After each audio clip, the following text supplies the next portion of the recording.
Sir, ಇತ್ತೀಚೆಗೆ ಡಿ.ಕೆ. ಶಿವಕುಮಾರ್ ಅವರ ಪರವಾಗಿ ಕೆಲವೊಂದಿಷ್ಟು ಸ್ವಾಮೀಜಿಗಳೆಲ್ಲ ಜಾಸ್ತಿ ಹೇಳ್ತಿದ್ದಾರೆ, ಅವ್ರಿಗೂ ಒಂದು ಅವಕಾಶ ಸಿಗಬೇಕು. ನಾನು ಸ್ವಾಮೀಜಿಗಳ ಬಗ್ಗೆ ಮಾತಾಡಲ್ಲ. ಪಾರ್ಟಿ ಲೀಡರ್ಶಿಪ್ ಬಗ್ಗೆ ಚರ್ಚೆ ಮಾಡೋದು ಹೈಕಮಾಂಡ್ ಮತ್ತೆ ಎಂಎಲ್ಎಸ್ ಮತ್ತು ಪಾರ್ಟಿ ಹೈಕಮಾಂಡ್.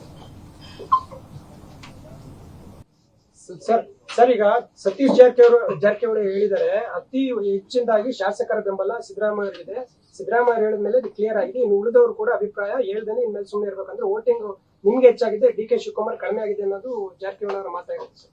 ಅವರ ಅಭಿಪ್ರಾಯ ಕೇಳ. ಅದೇ ಸರ್, ಅತಿ ಹೆಚ್ಚಾಗಿ ನಿಮ್ಗೆ ವೋಟಿಂಗ್ ಆಗಿತ್ತು ಅಂತ ಹೇಳಿ ಅವರ ಅಭಿಪ್ರಾಯ ಹೇಳಿದಾರಲ್ಲ, ಕೇಳೋರು.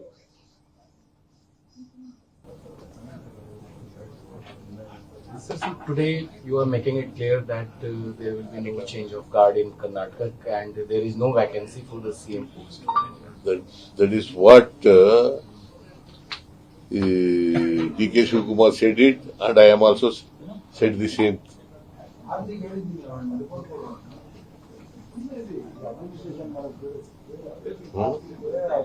See, there is no vacancy. Is there any vacancy of chief ministership? I'm very much here before you.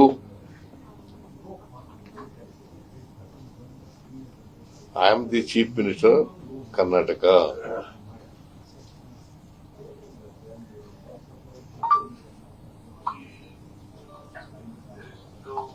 Sir, ಈಗ ರಾಹುಲ್ ಗಾಂಧಿ ಅವರು ಒಬಿಸಿ ಬಗ್ಗೆ ಹೆಚ್ಚು ಹೋರಾಟವನ್ನ ಮಾಡ್ತಿದ್ದಾರೆ. ಈಗ ಕಾಂಗ್ರೆಸ್ ಆಡಳಿತದಲ್ಲಿರೋ ರಾಜ್ಯಗಳ ಪೈಕಿ ನೋಡೋದಾದ್ರೆ ಒಬಿಸಿ ಸಿಎಂ ಇರೋದು ನೀವು ಒಬ್ಬರೇ. ಈ ಹಂತದಲ್ಲಿ ಈ ಚರ್ಚೆಗಳು ಸೂಕ್ತ ಅಲ್ಲ ಅನ್ನುವಂಥದ್ದು ನಿಮ್ದು ಅಭಿಪ್ರಾಯ? ಇಲ್ಲಿ ಈಗ 3 ರಾಜ್ಯಗಳಲ್ಲಿ ಕಾಂಗ್ರೆಸ್ ಆಡಳಿತದಲ್ಲಿದೆ. ನೋಡಪ್ಪ, ಹೈಕಮಾಂಡ್ ನಲ್ಲಿ ಇದೆ ಚರ್ಚೆ. ಅದು ಹೈಕಮಾಂಡ್ ನಲ್ಲಿ ಇದೆಯಂದ್ರೆ ಚರ್ಚೆ ಅಲ್ಲ, ಯಾರೋ ಒಬ್ರು ಇಬ್ರು ಹೇಳ್ಬಿಟ್ರೆ ಅದು ಹೈಕಮಾಂಡ್ ಚರ್ಚೆ ಅಲ್ಲ. Okay, thank you. ಸರ್, ಒಂದೇ ಲಾಸ್ಟ್ ಕ್ವಶನ್ ಸರ್. ಮೂಡ ವಿಚಾರದಲ್ಲಿ ಸರ್ ಹೈಕೋರ್ಟ್ ನೋಟಿಸ್ ಕೊಡೋದಕ್ಕೆ ಆದೇಶ ಮಾಡಿದೆ ಸರ್. ನಿಮ್ಮ ಪತ್ನಿಯವರಿಗೆ ನೋಟಿಸ್ ಕೊಡೋದಕ್ಕೆ ಹೈಕೋರ್ಟ್ ಆದೇಶ ಮಾಡಿದೆ ಸರ್. ಯಾರಿಗೆ ಸರ್? ಅದೇ ಮೂಡ ವಿಚಾರದಲ್ಲಿ ಸರ್. ಏನಾಯ್ತು? ಮೂಡ ವಿಚಾರದಲ್ಲಿ ನೋಟಿಸ್ ಕೊಡೋದಕ್ಕೆ ಆದೇಶ ಮಾಡಿದೆ ಸರ್. ಯಾರಿಗೆ ನೋಟಿಸ್ ಕೊಡೋದಕ್ಕೆ? ನಿಮ್ಮ ಮೇಡಮ್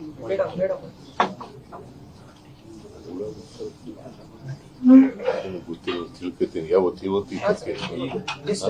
ಈಗ ಸರ್ ಗೊತ್ತಿಲ್ಲ, ನಾನು ಕೇಳ್ತೀನಿ.